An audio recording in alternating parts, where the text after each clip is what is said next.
तो वो दवाई डालते हैं ना, तो फिर इस वजह से मैंने कहा कहीं कुछ गलत ना हो जाए, तो आज दिन में मैंने नहीं किया।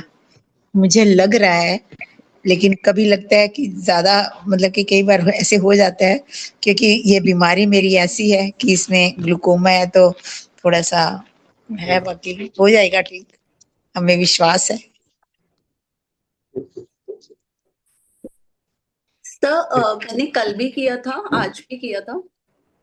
कल तो आंखों में से पानी आया था, आज नहीं आया था, पर जैसे मैंने 17 मिनट्स पहले देखा और फिर 4 मिनट्स आइस बंद की थी, तो लास्ट के जो 3-4 मिनट्स है ना, मतलब 13 मिनट्स के बाद, तो वो जैसे लग रहा था वो पॉइंट, मतलब देख देख के आइस, वो ऐसे लग रहा था वो पॉइंट जो बिंदी लगाई हुई थी वो डांस कर रहा है। मतलब वो अपनी पोजीशन, मतलब कुछ अलग सा ही समझ में नहीं आ रहा था ये क्या हो रहा है। वो पॉइंट ही अपनी जगह से हिलने लग गया था। हाँ, तो नाटक का जो पहला उद्देश्य है वो यही है कि आपके बैक ऑफ द माइंड जो थॉट्स चल रहे होते हैं उनको ब्लर कर देता है। अब जब हमारे थॉट्स ब्लर हो जाएंगे तो चीजें भी ब्लर हो जाती है, ठीक है ना। और आपके त्राटक जब लाइट्स झिलमिल होने लगे, इसका मतलब आप सच में झिलमिल उस पर पहुंच गए हो, त्राटक की स्टेज पर, कैच करने वाली स्टेज पर पहुंच गए हो, जहां पर आप अग्नि के साथ तालमेल बना लेते हो। अग्नि की लौ झिलमिल हो रही है, हम उसे रोकना चाह रहे हैं। तो आप समझ सकते हो कि कितना, किस हाई लेवल का वाइब्रेशन एक्टिव हो गया था आपके अंदर। आंखें धुंधली हो चुकी हैं, लौ ठहरी हुई नहीं है, आप उसे ठहराना चाह रहे हो क्योंकि पूरा मस्तिष्क ठहर गया है।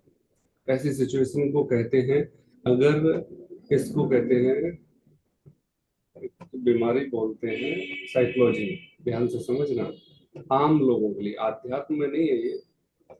जैसे बहुत ज्यादा सफाई होना, सफाई पसंद होना, बार बार हाथ धोना, है ना, नहीं तो इरिटेट हो जाएंगे। मैं नाम भूल गया, साइकोलॉजी में आती है ये। ओसीडी। Sir OCD. ओसीडी। या ओसीडी। Yes sir. तो हमारी आध्यात्मिक ओसीडी एक्टिव हो गई थी।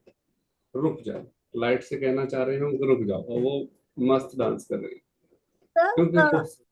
वो तो जो मतलब अपने आप करना था, वो तो अग्नि वाला नहीं करना था ना अपने आप, तो वो बिंदी या कुछ लगा के करना था। मैं बोल रही हूँ वो बिंदी ही जैसे लग रहा था डांस करने लग गई है। हाँ, नहीं तो वो अच्छा है, वो अच्छा है, पॉजिटिव है। वो तो मैंने जैसे एग्जांपल इसलिए दिया है क्योंकि हम जब सोशल लाइफ में होते हैं ना, तो हम क्या है, बनावटी दौर में जी रहे होते हैं। अगर हमसे पूछा जाए ना कि हमें कौन से कपड़े पसंद है, या सिंपल सा एग्जाम ले लो, अब जैसे ही आपको बाहर निकलना होता है, आपको यही नहीं लगता कि ये कपड़े इनफ है, तुरंत दूसरे कपड़े पहनने। और घर आने के बाद जो आपने पहन रखे होते हैं, आप पूरे दिन 8 घंटे उसमें कंफर्टेबल रहे हो, पर घर आने के बाद लगता है कि नहीं, ये कंफर्टेबल नहीं है। तो ये संसार में जो हमारा व्यवहार है ना, वो एक अलग है। और आध्यात्म में हमारा व्यवहार सबसे ज्यादा खतरनाक, सबसे ज्यादा बेकार, जिससे आपकी सराउंडिंग ज्यादा भय खाने लगेगी, होगा एक समय के बाद आपके साथ। आपको टोका जाने लगेगा, आपको रोका जाने लगेगा, आपको समझाया जाने लगेगा।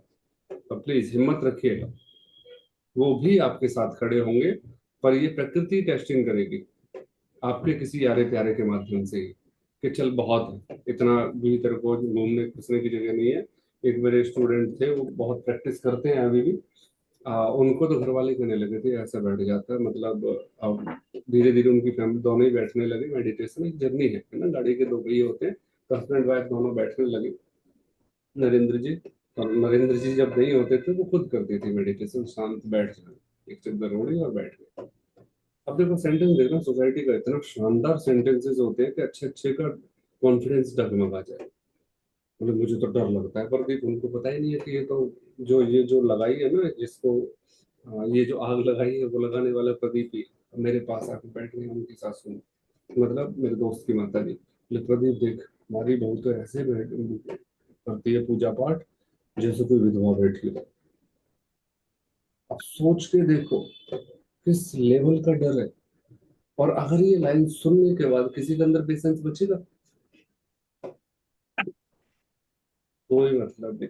और जिसने सुनाया है उसका आध्यात्म 1 मिनट में उड़ जाएगा।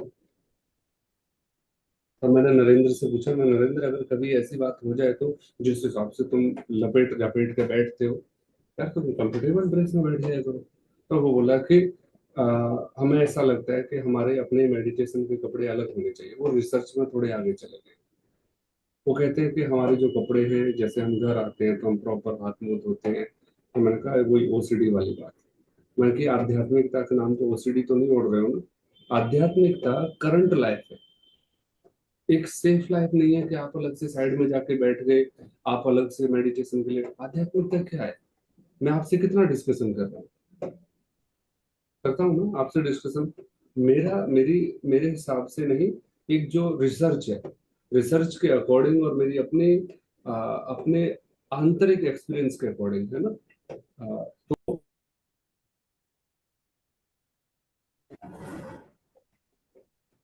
उसमें हमारा एक एक सेकंड का थॉट है ना, अपनी हाई लेवल, हाई पीक पर, हाई वाइब्रेशन पर सरवाइव करे, वो है मेडिटेशन। मैं बेचैन होने सर लगूं एक 10 बज गए सर है एक ना। बात कहनी थी। सर जी। एक बात कहनी थी कि जब मैं कर रही थी ऐसे, तो मेरे को ऐसा लग रहा मैं जंगल में हूँ। मेरे आसपास मुझे कुछ नहीं नजर आ रहा था, पूरा डार्क डार्क नजर आ रहा था। तो इसका क्या सिग्निफिकेंस है सर? इसका ऐसा लग रहा था मैं आज जंगल में अकेली हूँ। सिंपल सा उस समय जिस जो एनर्जी आपकी एक्टिव रही होगी वो वैसा ही एनवायरनमेंट बनाने लगती है, वैसे ही। हाँ, ओके। और वो क्या नाम है, तो ये फीमेल का अपना स्पेशल गुण होता है। उनकी विजुअलाइजेशन बहुत स्ट्रांग होती है, क्योंकि उन्होंने परेशानियां कभी उनके ऊपर आई नहीं है। इंडियन सोसाइटी में खासकर हस्बैंड या बेटा या पति या भाई या फादर हमेशा खड़े हैं उनके साथ। परंतु स्त्रियों को लगता है हमेशा ही विजुअलाइजेशन में इतनी स्ट्रांग रही है कि प्रॉब्लम नहीं भी आती है, 1 मिनट में बना लेती है। उनके शक्ल वो वाली टेंशन होती है उनके दिमाग में, ऐसे ऐसे ऐसे बना के तुरंत परेशानी सामने खड़े। ये क्योंकि हमारा हृदय कोमल होता है। तो आपने जो जंगल और ये देखे ना कहीं आपको अंधेरे अंधेरे का, उसका जंगल का कनेक्शन रहा होगा। मैंने बताया था, चाहे कितनी भी लाइट है, अभी जैसे लाइट जल रही है ना हमारे चारों तरफ, और अगर मैं किसी एक पॉइंट पॉइंट पर फोकस करने लगूंगी, ये लाइट भी गायब हो जाएगी, तो अंधेरा तो आएगा। केंद्र का मतलब ही ये है कि अर्जुन से पूछा कि अर्जुन क्या दिख रहा है तुझे। उसने 2 3 4 क्वेश्चन पूछे, वो समझ गया मुझे क्या दिखना चाहिए। और उसके बाद उसने बोला कि हाँ मुझे सिर्फ आंख दिख रही है। ऐसा हो सकता है कि पेड़ नहीं दिखे, चिड़िया ही नहीं दिखे जिसकी आंख है? हो सकता है, अब हो सकता है ना। जब हम मोमबत्ती में प्रैक्टिस करते हैं तो मोमबत्ती के कारण आसपास की वस्तुएं दिखाई दे रही होती हैं, और थोड़ी देर बाद सारी वस्तुएं गायब, सिर्फ प्रकाश दिख That- जाता है। तो अब अर्जुन सही बोल रहे हैं ना, ये है अध्यात्म। पहले हम मानते थे, अब हम जानते हैं। देख रहे हैं। बस यही जर्नी है, मानने से लेकर जानने तक। अगर हम धुंध में फंसे हुए हैं, हम उपनिषदों को लपेटे हुए हैं, हम आप मेरी बातों को लपेटे हुए हैं कि चलो प्रदीप तो बहुत अच्छा समझा रहा है, ये बात बिल्कुल सही है, नहीं, मेरी भी बात को छोड़ के आगे बढ़ जाना है। इसलिए इसको इस तरह से समझ सकते हैं, ध्यान से समझना। अगर मेरे साथ कोई सिख चल रहा है, वो तभी तक मेरे साथ चलेगा जब तक मैं गुरु ग्रंथ साहिब के अकॉर्डिंग चल रहा हूँ। जैसे ही गुरु ग्रंथ साहिब से आगे बढ़ने की कोशिश करूंगा, वो वहीं रुक जाएंगे, सिख होंगे तो, क्योंकि इससे आगे उन्हें नहीं सुनना। अगर कोई मुस्लिम चल रहा है तो कुरान से रिलेटेड बातें होंगी, तब तक रुकेगा, उसके बाद रुक जाएंगे। यही हुआ है, महात्मा बुद्ध की मृत्यु के बाद महात्मा बुद्ध तक की शिक्षा को पाने वाले वहीं रुक गए। अब वो उससे आगे नहीं बढ़ना चाहते, उन्हीं किताबों में उलझे हुए हैं। चाहे गुरु ग्रंथ साहिब को ले लो, चाहे हमारे पुराण वेद आरण्य इनको कह लो, इन्हीं पर जाके आ जाते हैं। आज साइंस की कोई भी खोज हो, तुरंत उसे वेदों में ले जाकर टिका देंगे। जरूरत है नहीं है। हमने खोज की, खोज को एंजॉय करो, अब अपनी आगे की रिसर्च पर निकलो। हमें पहले ही बता दिया जाता है, यह पूर्वम विधिना ललाट लिखितो। बोले जो प्रकृति ने या विधि ने पहले ही मस्तक में लिख दिया, उसे कोई नहीं मिटा सकता। ठीक है, जो लिख दिया उसने लिख दिया, ये देखें भी तो सही। मैंने 100 बार कर्म करने की कोशिश की, 100 के 100 बार मैं एक परिणाम की इच्छा करके कर्म कर रहा हूँ और नहीं वो परिणाम मिल रहा। तब मैंने जाकर निर्णय लिया कि हाँ, सर्वप्रथम प्रकृति है। तो मेरा वो अनुभव है परंतु अगर आपने पढ़ा और आपने मान लिया कि मेरे साथ तो जो भी हो रहा है इसलिए हो रहा है क्योंकि पिछले जन्म में मैंने किया होगा, तो ये समझदारी नहीं, ये हताशा है, बुद्धिहीनता है, आपके अंदर का डर है। आप उसे पूरी तरह से सामना करो जो भी है। तो अब याद रखना कि बहुत कम ऐसे लोग होते हैं जो अपने अंदर की बेड़ियों को तोड़ के आगे बढ़ना चाहते हैं, है ना। बहुत कम लोग होते हैं जो डेली रूटीन को तोड़ पाए। नहीं तोड़वा सका आज तक माता जी को, मैं चाहता नहीं तोड़वाना, पर मैं वो जो एक घटना घटती है वो तो घटा ही देता हूँ। अब मूर्तियों और मंदिर की घंटियों से बाहर निकलो। अब माता जी कभी कभी निकल आती है एक दिन के लिए, दूसरे दिन फिर उसकी उनकी मसल मेमोरी कहती है कि नहीं घंटी तो बजानी पड़ेगी, कुछ रह गया है। तब मैं भी बैठ जाता हूँ साथ में। फिर उनको लगता है तू क्यों बैठा है। मैंने कि आप अगर मेरी बात नहीं मान रहे तो मुझे अपनी समझा दो, बात बराबर है, फिर मैं आपको डिस्टर्ब भी नहीं करूंगा। और हम करते क्या है, अपनी अपनी चलाते हैं। क्या पता मेरी बात सही हो, सच में सही हो, क्या पता सच में उनकी घंटी में वो सामर्थ्य हो जो मेरे शब्दों में नहीं है। होता है ऐसा। क्या उनकी श्रद्धा में इतनी पावर हो जो मीरा बाई की में थी, जो बैजू बावरे के में थी। एक व्यक्ति हुआ है बैजू बावरा, गडरिया था, गाय चराने जाता था पूरे गांव की। एक बहुत प्रसिद्ध सन्यासी, सिद्ध सन्यासी थे वहां से। उन्होंने बहुत तपस्या की तो भगवान शिव ने अपना प्रतीक रूप दे दिया। ये कहानी मैं आपकी समझ के लिए समझा रहा हूँ। और कह दिया कि देखिए इस प्रतीक रूप तो मैंने तुझे दे दिया, पर ये जहां तुझे स्थापित करना है वहीं ले जाकर रखना। अगर तूने बीच में रखा तो ये वहीं स्थापित हो जाए, फिर इसे कोई उठा नहीं पाएगा वहां से। अगर धर जमीन पर जहां रख दिया तूने, अब ये चले जा रहे हैं चले जा रहे हैं, दिन बीत गया, 2 दिन बीत गए, अब एक समय आएगा व्यक्ति ठहरेगा, कोई नहीं मिल रहा। जंगल में अचानक से गाय चराने वाला मिल जाता है, बैजू बाबा, उसे बुलाते हैं, भाई इधर। बुला लिया, बैजू बाबा चला गया। जाने के बाद उससे बोला कि ये जो शिवलिंग है ना, इसको हाथ में ही रखना, नीचे मत रख देना। बोले ठीक है महाराज। और बोले कि अभी मैं ध्यान करके भजन करके संध्या करके आता हूँ और थोड़ा निवृत्त हो लूँ नदी के किनारे। वो नदी के किनारे जाते हैं, थोड़ा से ज्यादा देर ध्यान लग जाता है।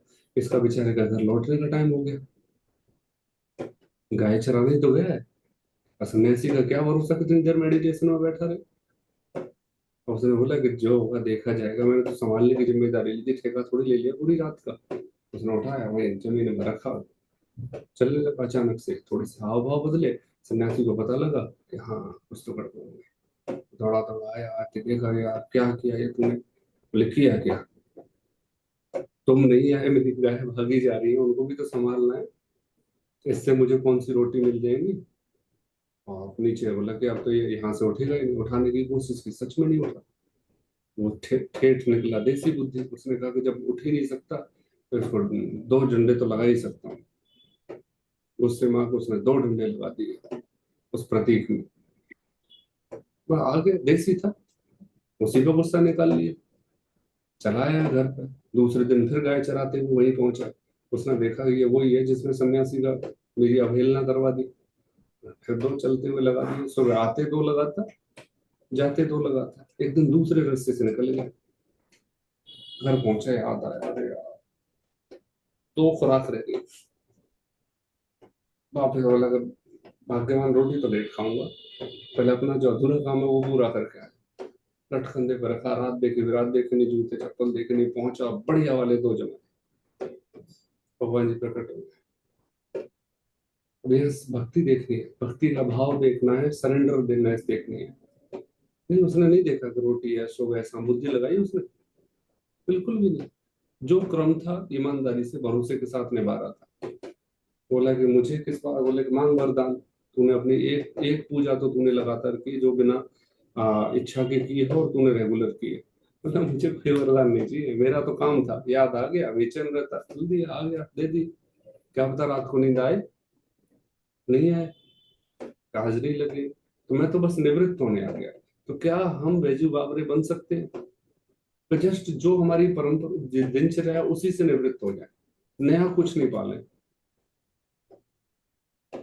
क्या ऐसा हो सकता है हमारे साथ? क्या हमारी भक्ति या मान्यता या मानना, चाहे हम किसी भी पुस्तक को मानते हैं, व्यक्ति को मानते हैं, इतना गहरा है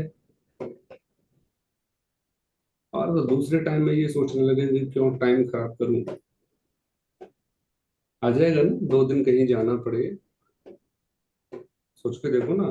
हम तो बालाजी के मंदिर जाते हैं मंगलवार को, और सोमवार जी को बालाजी की ताकत नहीं रहती, शनिवार को किसी और की ताकत है, रविवार को किसी और की है, बृहस्पतिवार को किसी और की। हमारी मान्यता को ही कितना गहरे से समझे तो हमें पता लगेगा हमारी मान्यताएं कम है, भुलावे ज्यादा है। संत रविदास जी चमड़े का काम करते थे, जो जानवर मर जाते थे गाँव में उनको एक किनारे डाल दिया जाता था, संत रविदास जी काल उतार लाते थे और उस चमड़े को ट्रीटमेंट करके गाँव के ही जूते चप्पल बनाया करते थे। मैंने सुनाई थी लास्ट टाइम, कुछ लोग गंगा स्नान के लिए जा रहे थे, जब गांव को उस कोने से निकलने लगे तो रविदास जी फिर दोबारा से चमड़े को गांठने में लगे हुए। बोले यार कितने दिन तू चमड़े को उतारेगा, कितने पाप किए तूने, रोज नई चमड़ी उतारता है, चमड़े को हाथ लगाता है, मरे हुए पशु को हाथ लगाता है। ये वो लोग कह रहे हैं जिनको अपने ही परिवार के सदस्य की मृत्यु पर उससे घृणा हो जाती है, जल्दी से नहला धुला के निकालो, अगर जला के खुद भी स्नान करते हैं। तो उनको सोचो वो कितना रविदास जी को कितना गलत मानते होंगे, जो अपने घर में सालों में हुई मृत्यु के बाद भी 10 मिनट या आधे घंटे के बाद स्नान करके आ जाते हैं। उनके लिए रविदास जी कितने घृणित व्यक्ति होंगे। और फिर भी किसी ने पूछ लिया, रविदास जी मस्त, बोले कि चल तू कितने मरे हुए जानवरों को टच करता है, हमारे साथ चल गंगा नहाते आते। रविदास जी फिर भी लगे हुए हैं, मुस्कुरा के देखा फिर नीचे। कहाँ की मूर्खता है ये, कर्म कहीं करो, धोने चले जाओ, ऐसे धुलने लगे तो फिर भी समय क्या बचा। क्या गंगा के पानी में कोई जीवाणु या क्या नाम है, पशु या पक्षी जो भी है नहीं रहते क्या? कितने पक्षियों ने डुबकी लगाई होगी, आज भी वो तरे जा रहे हैं, उड़ रहे हैं उन्हीं किनारों पर, उन्हीं पेड़ पर। कितने जलचर, जल में रहने वाले जीव हैं जो आज भी गंगा में, कहाँ मुक्ति है, वहां रोज गंगा में पैदा हो रहे हैं। तो रविदास जी के कटाक्ष को सुनकर उनको क्रोध आ गया। फिर भी रविदास जी ने बोल दिया सोसाइटी के हिसाब से कि यहाँ बैठे हुए 9 या 10 लोगों में से कोई एक तो समझेगा ना इस बात को जो मैं बोल रहा हूँ, 10 के 10 समझ जाए। रविदास जी का भी यही है, जो भी आध्यात्मिक व्यक्ति होगा वो इसलिए बोलेगा क्योंकि एक तो प्रकृति के साथ है वो, दूसरा किसी न किसी के साथ कोई ना कोई तो सुन रहा होगा उस समय, उसके लिए बोल रहे होते हैं। उससे कोई मतलब नहीं है 10 के लिए, 50 के लिए, 100 के लिए बोल, तो बड़े प्यार से बोले, मन चंगा तो कटौती में गंगा। अगर आपका मन शुद्ध है, आपके घर में रखे हुए किसी भी बाल्टी का, किसी भी छोटे से बर्तन का पानी भी गंगा का पानी है। और मन अशुद्ध है, गया था मैं गढ़गंगा, वहां जो हमारे कुटुंब के क्या बोलते हैं चले आ रहे पंडा जी थे। जैसे जैसे पता लग गया उन्होंने हमारी भी थाली पकड़ रखी, और मैं सिर्फ देखने गया था, समझने गया था जर्नी। मेरे दादाजी का श्राद्ध का वो था जो अस्थि विसर्जन में गए, मैं उनके सामने अपनी थाली लिए हुए खड़ा हूँ, उसमें अस्थि रखी हुई है, जो भी एक्सपायर्ड चीजें हैं, और उसकी पड़ी हुई दूसरा यजमान नहीं निकल जाए। सोचिए, मेरे चाचा जी हैं, मेरे बाकी पापा ताऊ और वो सब लोग हैं, मैं देख रहा हूँ।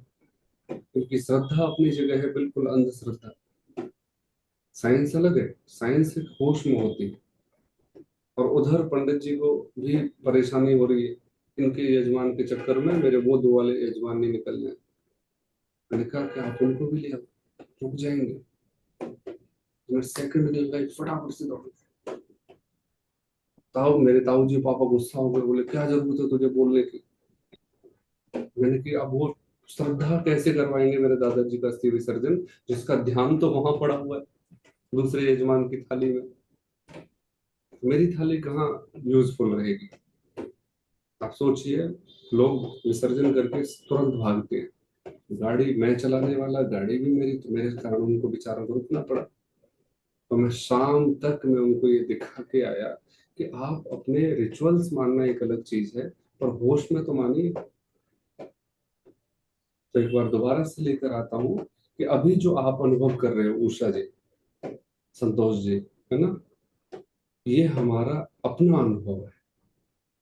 यहाँ आपको जंगल फील हो रहा है, आपको अंधेरा अंधेरा फील हो रहा है, ये सिर्फ एक अलग जर्नी है। यहाँ हमारे विजुअलाइजेशन धीरे धीरे गिरेगी। चाहे अब देखो, जब हम आंख बंद करते हैं तो ये दौड़ने लग जाता है, आंख खोल के करते हैं तो फोटो बनने लग जाते हैं। अरे बचे तो कैसे बचे, हर जगह फंस जा रहे हैं ना। तो कहीं भी आपको जैसे ही लगेगा कि आप सही हो, ठीक हो रहे हो, उसी समय हमारा अहंकार, ये माया, ये प्रकृति तुरंत रूप बदल के आ जाएगी। तुरंत आपको बोलेगी हाँ तुम सही है, बहुत चुगलखोर है। ये वो वाले, जैसे एक नेता के साथ चार लोग रहते हैं ना, उसको बड़ाई करने वाले जो मरवा देते, फंसवा देते हैं, है ना। वो चार लोग होते ही उस नेता के साथ इसलिए क्योंकि उसे बर्बाद करना है। ऐसे ही प्रकृति या हमारा मन कह लीजिए, वो हमारे साथ ऐसे ही बैठा रहता है, हमारे दूसरे कंधे पर, किसी कंधे पर।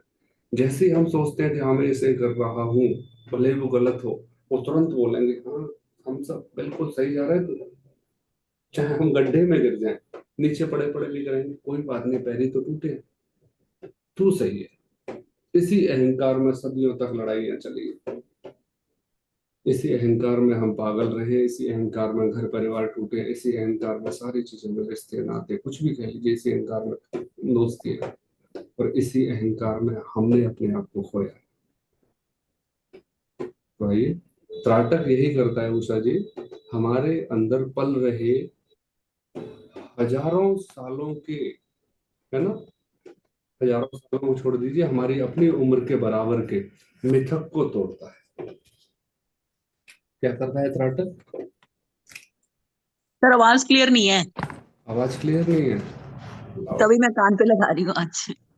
कोई दिक्कत कम नहीं है आवाज, वॉल्यूम कम है।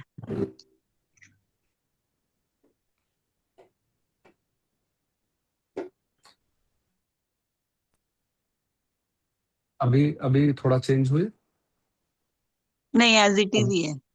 एज इट इज ही है। तो आप एक बार ब्लूटूथ ले लो, थोड़ा खर्चा करवा देते हैं आपका, ठीक है? ठीक है। एक बड़ा हेडफोन, ताकि बाहर की आवाज भी रुक जाए और सर अब थोड़ी सी बढ़ गई है, थोड़ी अब सी बढ़ बढ़ी गया। है। अब मैंने ब्लूटूथ भी थोड़ा कर लिया, दोनों ही नहीं लगा होता, और वो थोड़ा नॉइज कैंसिलेशन के चक्कर में बंद कर देते हैं कान को।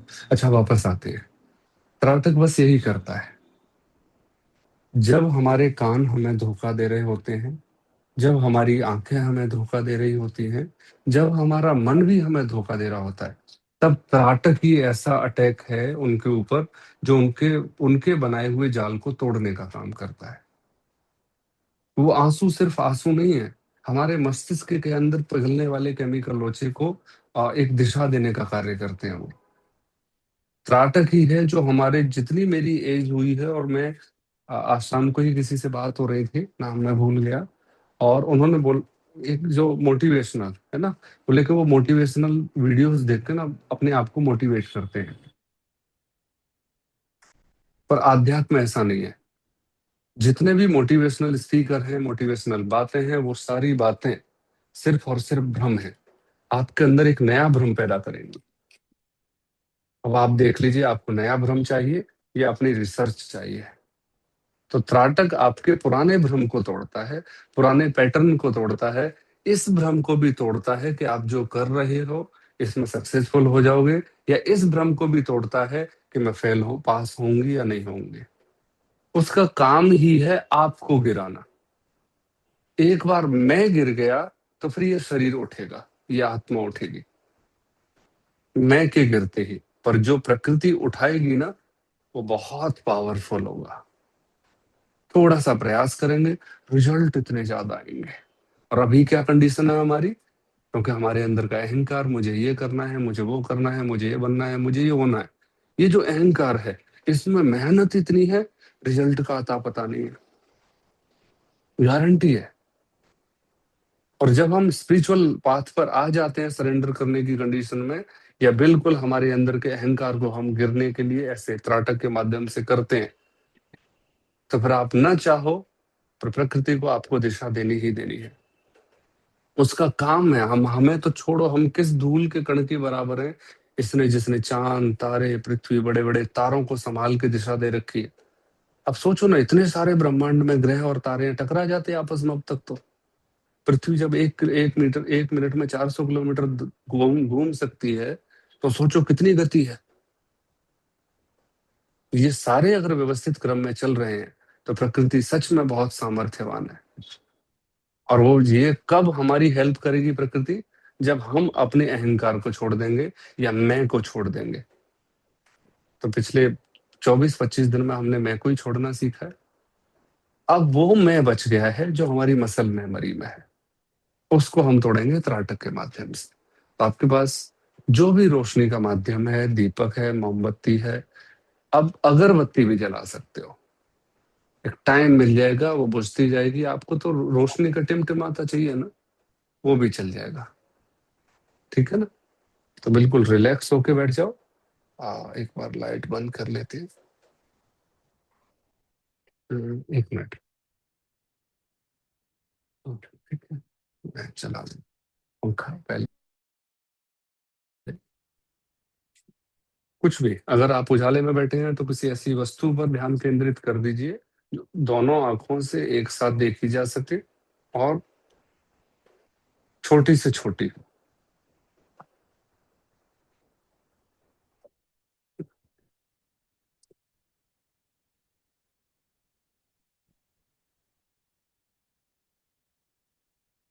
उंगली करके बैठना है, मैं देखना। ठीक है, जो अनुभव गुजरे उस अनुभव को गुजरने दे।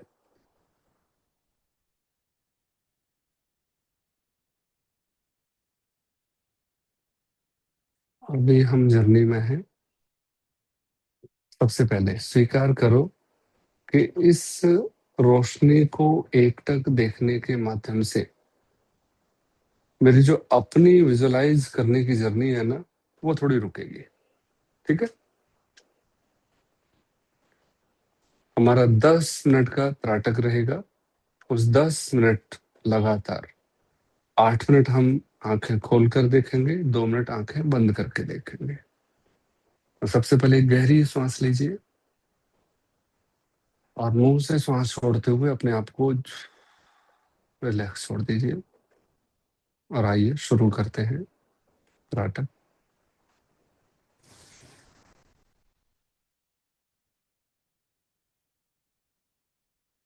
आप स्क्रीन पर आ रही रोशनी में मेरी वाली मोमबत्ती पर भी ध्यान फोकस कर सकते हैं।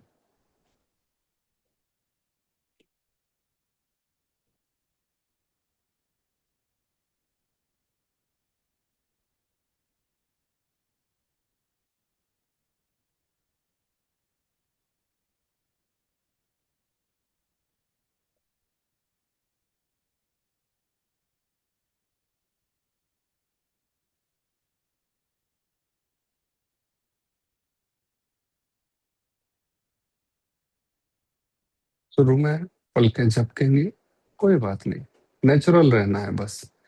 धीरे धीरे पलक झपकने का समय बढ़ता जाएगा, त्राटक का असर भी बढ़ता जाएगा।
धीमे से आंखों को बंद करने की कोशिश करनी, धीरे धीरे।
धीमे से अपने दोनों हाथों से अपने पलकों को हल्की सी मालिश देंगे।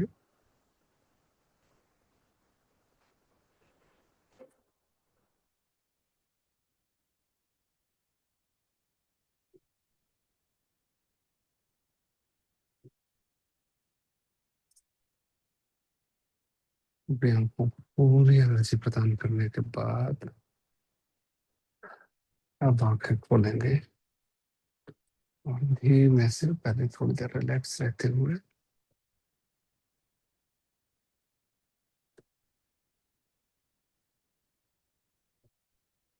मोमबत्तियों को बुझा देंगे, प्रकाश को, और लाइट चला देंगे।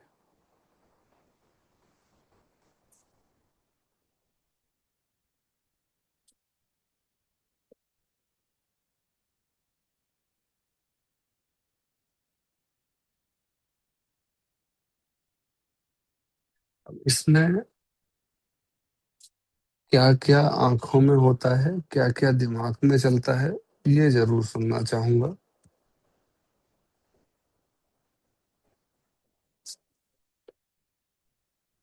सर आज तो आंसू बहुत निकले और आंखों में बहुत जलन हुई, और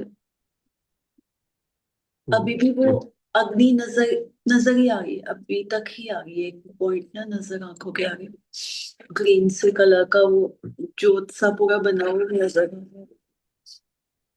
दिमाग कई बार लग जाता है उससे, कई बार भाग रहा है, कई बार रुक जाता है, कई बार भागता है। जितने ठहर जाएगा ना, उस दिन प्रकृति आपके लिए ठहर जाएगी।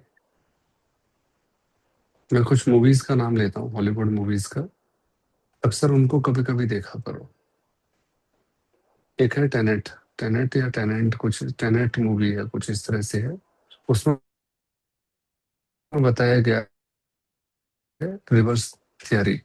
अगर ये मोबाइल मुझे उठाना है तो मुझे पकड़ना पड़ा है ना, पर उसमें क्या बताया जा रहा है कि अगर आपको कोई चीज उठानी है तो आपको अंदर से ये भाव लाना होगा कि ये मुझे छोड़नी है। तो वो कितनी बड़ी साइंस जो हमारे भारतीय दर्शन में है। योग दर्शन अपने पूरे चारों अध्यायों में 300 सूत्रों में एक ही बात बता रहा है कि चीजों को छोड़ो अगर उन्हें पाना चाहते हो। बस इतना सा है। सब सूत्रों में यही कहने का मतलब है। सबसे पहला है योग चित्तवृत्ति निरोधा। मन की जो हमारी उलझने हैं ना, उनको दिशा देके छोड़ दो। नहीं आपकी बात मान रही तो उनका विरोध मत करो। विरोध अर्थात उनके साथ सम्मिलित हो जाओ, मन की वृत्तियों से साथ। तो आगे चल के स्वतः वो मनोवृत्तियां सरेंडर कर देंगी। आप सोचिए, उसमें दिखाया गया है कि अगर कोई गन से आप गोली छोड़ना चाह रहे हो, है ना, ट्रिगर करके गोली निकालना चाह रहे हो, तो आपको ट्रिगर नहीं दबाना, आपको ट्रिगर को लूज छोड़ना है। आप समझिए कितनी रिवर्स थ्योरी है ये। पूरे जीवन आपकी ये थ्योरी ही काम हमें आलाए। अध्यात्म इसी थ्योरी पर काम करता है। आपको जो भी चाहिए जीवन में उसे छोड़ना सीखो, अर्थात परिणाम रहित, जिसे हम निष्काम कर्म कहते हैं। तो मुझे आप पे गुस्सा आ रहा है ना। अभी क्या घटना थी, छोटी छोटी सी घटनाएं घटती हैं। अभी आज मैंने गाड़ी सर्विस के लिए दी थी, अपने आप ड्राइवर आया, ले गया, चला गया। अब उन्होंने जो भी सर्विस की, कॉल आया, कॉल की कॉस्टिंग अलग थी, सर्विस अननेसेसरी बहुत सारे काम कर दिए। मुझे कुछ कहना है, मुझे गुस्सा आ रहा है। मैं कहा क्या मुझे 2 मिनट का समय मिलेगा? सामने वाला तो देगा ही, पर मैं कोई भी XYZ होता तो भी उससे 2 मिनट का समय मांगता है। फिर मैंने खुद लगाया। उस समय मैं कुछ और बोलना चाह रहा था, इस समय मैं और कुछ बोल रहा हूँ, ध्यान से समझना। उस समय मैं बोलना चाह रहा था कि तुम्हें तो यही करना है, या XYZ जो भी गुस्से में निकलते वो निकलते। अभी मैं ये बोल रहा हूँ कि मुझे थोड़ा सा डिसअपॉइंट फील हुआ है, ये चीजें नहीं होनी चाहिए थी जो अभी आपने की है। आप मानोगे नहीं, उन्होंने बोला कि सर हमें पता चल गया था कि आप क्या बोलोगे, पर इस तरह बोलोगे ये एक्सपेक्ट नहीं था। मैं कहा, चलो कोई बात नहीं, अब क्या इसका सोल्यूशन है? तुरंत जो भी बिल था सारी चीज अरेंज करके स्पेशल कॉल आया, गाड़ी छोड़ने आया, थैंक यू बोल के गया। और मुझे भी ऐसा लगा कि हर बार एक नया जीवन जीने को मिलता है। मैं उस चीज को पकड़ लेता तो उनके पास 1000 बहाने थे, है ना, कि ये इसलिए जरूरी है, ये इसलिए जरूरी है। मुझे छोड़नी है चीजें, कोई बात नहीं, ये जो घटना घटी है घटी है। मैंने 2 मिनट रुका, क्या बोलना है ये भी प्लानिंग नहीं करना है। बस ये छोटा सा एग्जांपल है कि चल बोल लेता हूं, मैं अपनी बात रख देता हूँ प्यार से, बाकी एक्सपेक्ट नहीं करता अब क्या होगा। पर अगर एक्सपेक्ट कर लेता कि नहीं मेरे साथ गलत हुआ है, तो डेफिनेटली उन्होंने कुछ गलत किया हो न किया हो, मैं खुद अपने साथ गलत कर रहा होता। अक्सर हम सबके साथ ये दिक्कत है कि हमें जो बाहर से इफेक्ट पड़ता है हमारी लाइफ पर, हमारा फोकस उधर जाता रहता है, बजाय इसके कि मेरे अंदर जो अंदर इफेक्ट पड़ रहा है वो मेरे कंट्रोल में है। और हम कंट्रोल किसको करना चाहते हैं? बाहर के वेदर को। और जो हमारा अपना वेदर है अंदर का, वो हमारे किसी कंट्रोल में नहीं। करते रहो, मुंह पे धूल है शीशे साफ करते रहो। जिस दिन हो जाए मुझे भी बता देना, कोई टेक्निक समझ में आ जाए। एक व्यक्ति था, चश्मा लगा हुआ था, बहुत बड़े नंबर का, किसी के घर उसको जाना पड़ा। घर वाले ने बढ़िया चाय बना के पकड़ा दी हाथ में, उसने देखा, फट से फैला दी, दूसरी लाओ, 2 बार फैला दी, तीसरी लाओ, दोबारा फैला दी। अब की बार देते मुझे दिक्कत क्या है? बोले हर बार चाय में मक्खी ले आते हो। तो बोला कि चाय में मक्खी नहीं है, ये जो चश्मा लगा रखा है ना इसमें चिपकी हुई है। तो फेंकते रहो चाय, वो तो हर बार मिलेगी। सेम मक्खी, सेम मक्खी। अब सोचो उसके मन में कितना द्वंद्व पैदा हो गया। चाहे तो ये डाल के ला रहे हैं बार बार उसी मक्खी को उठा उठा के, पर ये सब कुछ रिवर्स है। हम बाहर जितना काम करेंगे सारा बेकार जाएगा। काम कहाँ करना है? अपने अंदर। सारी जर्नी यहां से शुरू होती है, यही खत्म। और हमारी सारी जर्नी, हमारे सारे प्रयास रहते हैं बाहर की ओर। काश ये हो जाए ऐसा, ये ठीक हो जाए तो मेरी जर्नी शुरू होगी, ये ठीक हो जाए तो ऐसा हो जाए, वैसा हो जाए। जिस दिन हो जाए मुझे भी बता देना, कुछ मैं भी आपसे सीख लूंगा। नहीं तो कम से कम मेरी बात मानने लायक तो हो ही जाओगे, है ना। बाहर कुछ भी ठीक नहीं होगा, क्योंकि प्रकृति ने बहुत सारे जो लोग हैं उनके लिए भी प्लान कर रखा है, ठीक है। तो वो प्रकृति चलाएगी उनको, हम बस अपने आप को चला सकते हैं। किस करवट सोना है, हमें इतनी ही स्वतंत्रता है, ठीक है। हमें अपने हाथ से क्या खाना है वो बना के, हाँ उतनी भी नहीं है, ठीक है उषा जी सही कह रहे हो, पर बड़ी चीज को छुड़ाने के लिए छोटी चीजों की आदत लगा रहा हूं मैं आपको। मैं बस ये, हाँ उषा जी अनम्यूट करके बोलना पड़ेगा। आप समझ रहे हैं मैं अगर आपको क्यों कह रहा हूँ कि आप करवट ले अपनी मर्जी से ले सकते हो, ताकि आपको रियलाइज हो कि आप ये छोटे मोटे डिसीजन ले सकते हो, बड़े डिसीजन हमारे बस के नहीं है। फिर एक टाइम आएगा मैं ये छोटे डिसीजन भी आपसे छीन लूंगा, क्योंकि हम कुछ नहीं कर सकते, हम सिर्फ त्राटक कर सकते। ठीक है, हम त्राटक के माध्यम से बहने वाले आंसुओं को देख सकते हैं, होने वाली जलन को देख सकते हैं, रुकने वाले थॉट्स को देख सकते हैं, और रोज अपने अंदर झांक सकते हैं। रोज इस टाइम जुड़कर मैं आपसे रिक्वेस्ट करूंगा, गहरी अंगड़ाई लेके ये स्वीकार करो कि ठीक हुआ, मेरे बस में कुछ नहीं, यानी पता नहीं क्या क्या कर देता है ना। कभी कभी इतना गुस्सा आ जाता है कि जिसको सबसे ज्यादा प्यार करते हैं उसी को कह देते हैं कि मर जाने कहीं जाके। और सोचो हमारे बस में होता तो कितनों को निपटा चुके सर, होते। हाँ एक बात पूछनी थी, जब मैं मेडिटेशन वगैरह करती हूँ ना तो मेरे हाथ वगैरह रुक जाते हैं, मतलब मुझे फोर्सली ऊपर करने पड़ते हैं। जैसे आईज का भी अभी था, तो मुझे फोर्सली खोलनी पड़ रही थी आईज, मन ही नहीं कर रहा था ना खोलने का, लगता था ऐसे ही बैठी रहूं। तो उसका क्या वो है? उसका यही है कि जितनी देर बैठे रह सको बैठो, हर चीज को सॉल्व नहीं करना, हर परिस्थिति को एंजॉय करना है। अगर सुन्न भी पड़ जाए ना, मान लो हो गया कांड, नहीं अब उठ रहे आगे के लिए हाथ, पड़े रहने दो, हाथ ही तो नहीं होंगे, पैर तो होंगे। इसका कोई सोल्यूशन नहीं है उषा जी, ये तो एक स्थिति है। अब मन ने ही सरेंडर कर दिया, तब तन क्या बचा। सारी लड़ाई तो मन की है। एक ड्रेस खरीद के चलता है मार्केट से, घर तक पहुंचते पहुंचते दिमाग में आ जाता है कि नहीं वो वाले, ये मन का क्या है ना। तो ये जो मन त्राटक के माध्यम से ही गिरेगा, और कोई तरीका नहीं है। मैंने बताया था ना, एक बार दोबारा से रिपीट कर लेते हैं ताकि तीनों सूत्र हमें याद हो जाएं। मौन क्या करता है, हमें फ्यूचर से बचाता है। Solve 50% problem. मुस्कुराहट हमें वर्तमान में लेकर आती है। त्राटक हमारे पास्ट को खत्म करता है, पिघला के समाप्त कर देता है। पास्ट से घटनाएं आएंगी पर वो इम्पैक्ट नहीं डालेगी। मान लो मेरे परिवार में किसी से मेरी बहुत लड़ाई चल रही है, और कहीं खड़े हैं, एक एक कॉमन फंक्शन में हम दोनों खड़े हैं, मैं नमस्ते कर लूंगा जाके, वो अपने दिमाग में मुझे कहीं कितना ही ढोएं, कितना ही पीटें, कितना ही काटें दूचे, उनकी टेंशन है, मैं क्यों ये परेशानी लूं।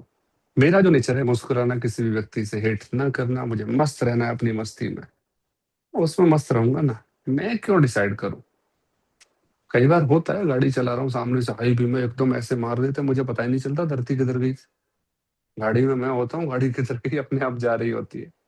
तो आता है अंदर से गुस्सा, बाहर लाती, हाँ चेकिंग चल रही थी भाई, उसे थोड़ी पता है तू आध्यात्मिक है, तुझे तो पता है ना। तो इतनी टेस्टिंग हो गई, गुस्सा आया, देख ले।